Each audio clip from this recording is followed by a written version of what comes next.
What's up, YouTube? I'm Ace Palomero, South Texas Realtor, proud son of the Rio Grande Valley, and someone who rolls Barbarian in Dungeons and Dragons.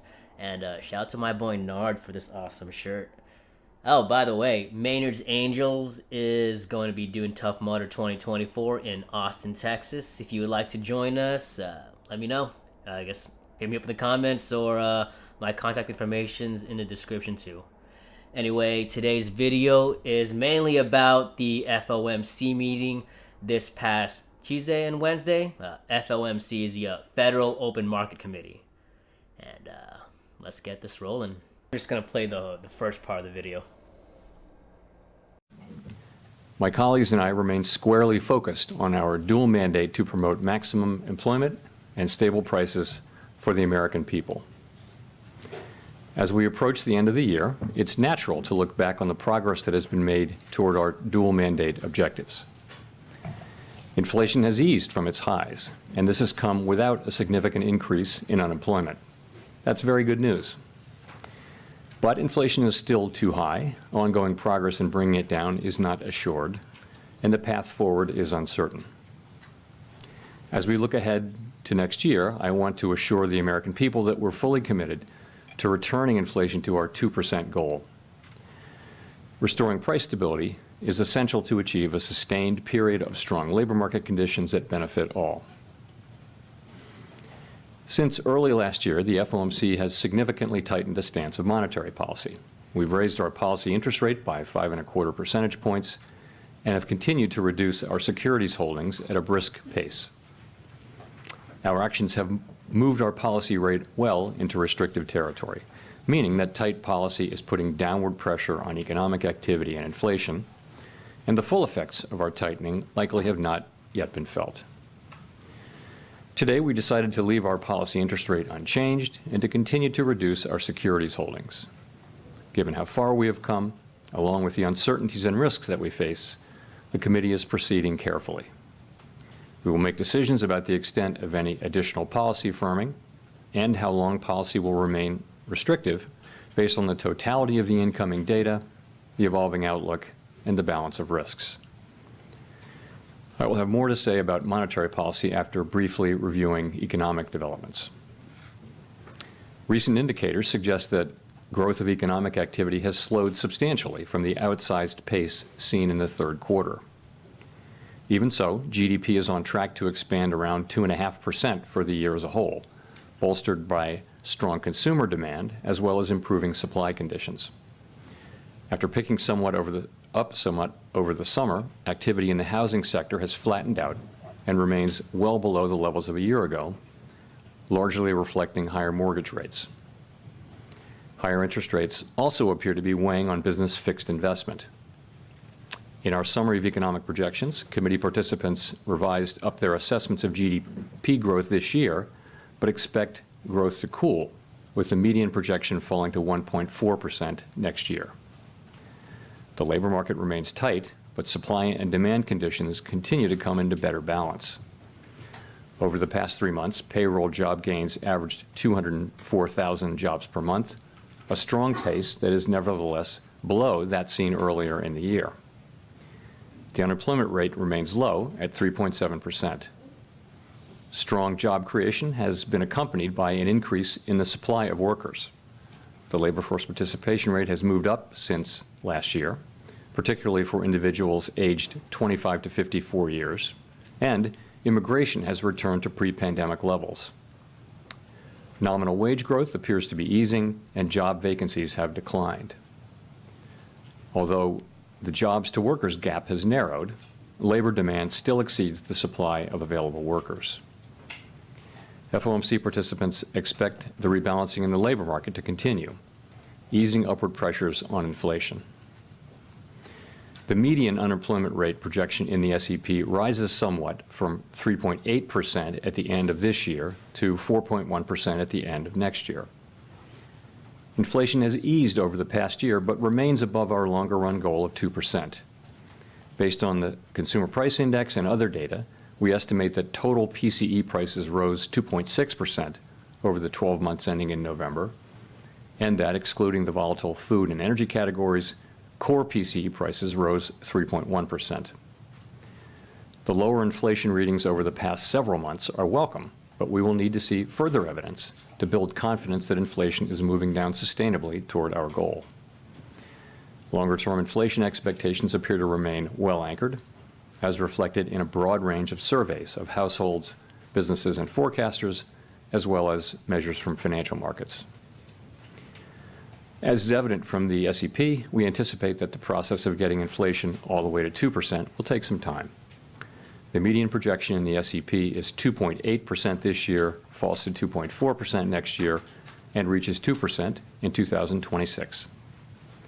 The Fed's monetary policy actions are guided by our mandate to promote maximum employment and stable prices for the American people. My colleagues and I are acutely aware that high inflation imposes significant hardship as it erodes purchasing power, especially for those least able to meet the higher costs of essentials like food, housing, and transportation. We're highly attentive to the risks that high inflation poses to both sides of our mandate, and we are strongly committed to returning inflation to our 2% objective. As I noted earlier, since early last year, we have raised our policy rate by 5.25 percentage points, and we have decreased our securities holdings by more than $1 trillion. Our restrictive stance of monetary policy is putting downward pressure on economic activity and inflation. The committee decided at today's meeting to maintain the target range for the federal funds rate at 5.25 to 5.5%, and to continue the process of significantly reducing our securities holdings. While we believe that our policy rate is likely at or near its peak for this tightening cycle, the economy has surprised forecasters in many ways since the pandemic, and ongoing progress toward our 2% inflation objective is not assured. We are prepared to tighten policy further if appropriate. We're committed to achieving a stance of monetary policy that is sufficiently restrictive to bring inflation sustainably down to 2% over time, and to keeping policy restrictive until we're confident that inflation is on a path to that objective. In our SEP, FOMC participants wrote down their individual assessments of an appropriate path for the federal funds rate based on what each participant judges to be the most likely scenario going forward. While participants do not view it as likely to be appropriate to raise interest rates further, neither do they want to take the possibility off the table. If the economy evolves as projected, the median participant projects that the appropriate level of the federal funds rate will be 4.6% at the end of 2024, 3.6% at the end of 2025, and 2.9% at the end of 2026, still above the median longer-term rate. These projections are not a committee decision or plan. If the economy does not evolve as projected, the path of policy will adjust as appropriate to foster our maximum employment and price stability goals. In light of the uncertainties and risks and how far we have come, the committee is proceeding carefully.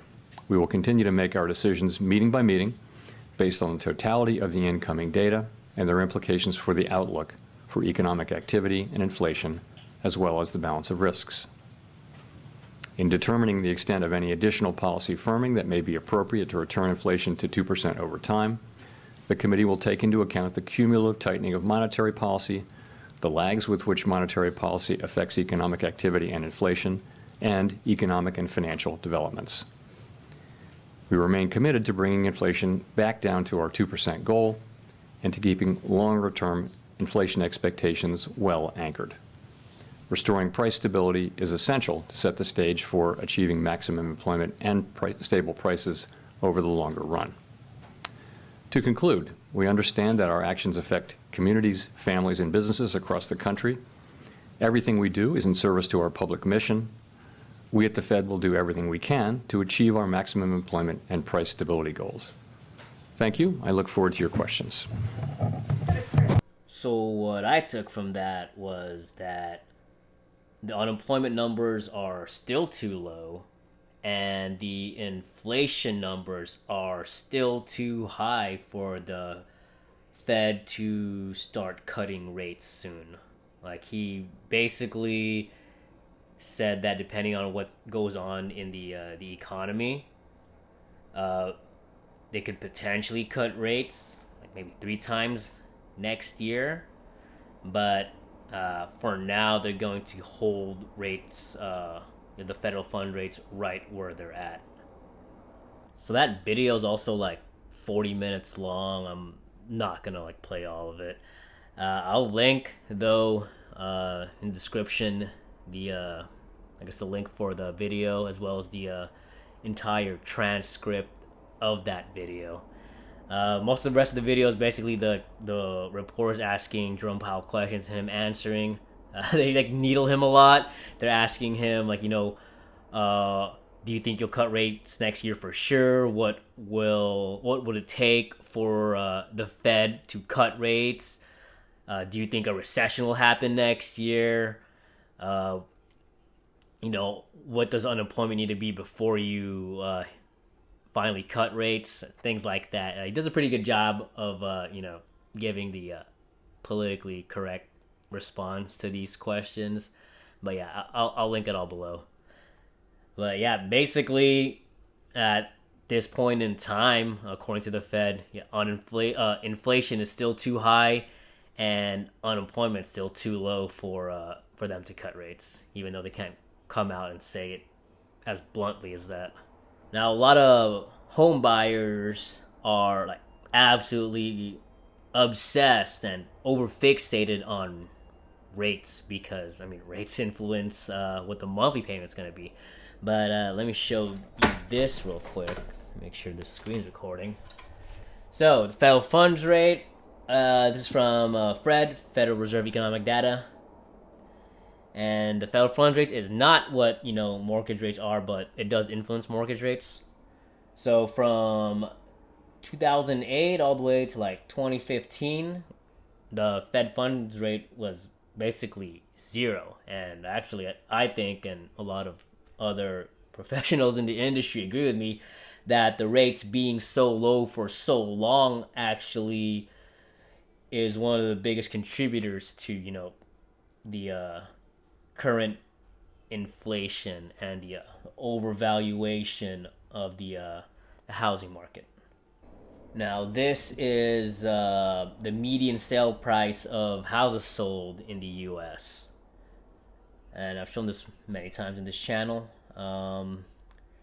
Gray bars indicate recessions in the U.S. So, in the Great Financial Crisis, 2007, 2008, the peak of the housing market was Q1 2007 for the U.S. Median sale price was $257,400, and it dropped all the way to $208,400 Q1 of 2009. Yeah, so that's I don't know, just over 13% drop from peak for the U.S. as a whole. Now, this is the Fred data for the house price index for the McAllen Edinburg Mission MSA, Metropolitan Statistical Area. House price index is basically like the change in median house price for that given area. So peak of the market in the Great Financial Crisis for 2007-2008 was actually Q4 2007. The house price index was 149.32, and actually the bottom of the market was Q2 Q2 2011. So I don't know, about a 5% drop in the house price according to this. So why am I showing you all this? And I guess if you have any experience in buying and selling real estate, you know that a home selling for 5 to even 10% below what the original listing price is in a normal market is actually it's not unheard of. But the reason why I'm talking about price and potential price drops even as early as next year, assuming rates stay the same and everything else stays the same, just because forced selling happens like every year. You know, people get divorced, people lose jobs, people go through, you know, the regular hardships of life, and they're forced to sell their house. And you know, those people won't be waiting for the year after that to you know, for a better market, if you will. But the reason why is depending on how much equity you have in the house. Like, let's say you put like 3.5% down. Are you gonna be okay selling your house for a price 5% lower than what you bought it for? Like, you know, you could potentially end up having to bring money to the closing table as a seller. And I actually know people, you know, actually they're about my age, millennials, who do have buyer's remorse. They bought their, I think they all bought their houses 2021. So they're all right. Like, I think, yeah, they got their houses before all the rate hikes, but yeah, I mean, you don't want to be in that situation, especially if you don't have a lot of equity in the house. I was actually talking to an investor from out of town earlier today. We were talking about the state of the market, and he thinks, and I don't think he's saying this just because, you know, he was inquiring about one of my listings, and he thinks that home price will come down, if not next year, then the year after that in 2025. And I agree with him. I mean, Scott Walters, check out his channel if you get the chance. I like his channel. He says that we're in an everything bubble, and I think that's a really, really accurate way to put the state of the economy in. And regarding like the local area here in the Rio Grande Valley, there's no way that we're not in a bubble. Just look at that house price index. There's no way. If you absolutely have to buy a house in, I don't know, what is probably the worst market ever for home buyers, and this is just my opinion, but try and put at least 20% down. You don't want to be messing with that PMI, that private mortgage insurance for conventional loans, or that MIP, that mortgage insurance premium for FHA loans. Yeah, you don't want to be paying that extra monthly payment like on top of your mortgage. Make sure that you don't exceed the recommended debt to income ratio for your monthly housing expenses. It's like Citizens Bank has it like a 28%. Like, dude, do like 25%, play it safe. And like, make sure you love the house. Like, don't compromise. Like, if you're going to be overpaying for a house, like, don't compromise. Like, you're already overpaying. So yeah, don't compromise on location, amenities, like anything, if you're already overpaying. Yeah. And yeah, if you can wait. Like, if prices, like, I guess, don't come down quick enough for you, then at the very least you'll be in a stronger position to buy if you wait. But other than that, that's it for the video. Hope this was helpful. Bye.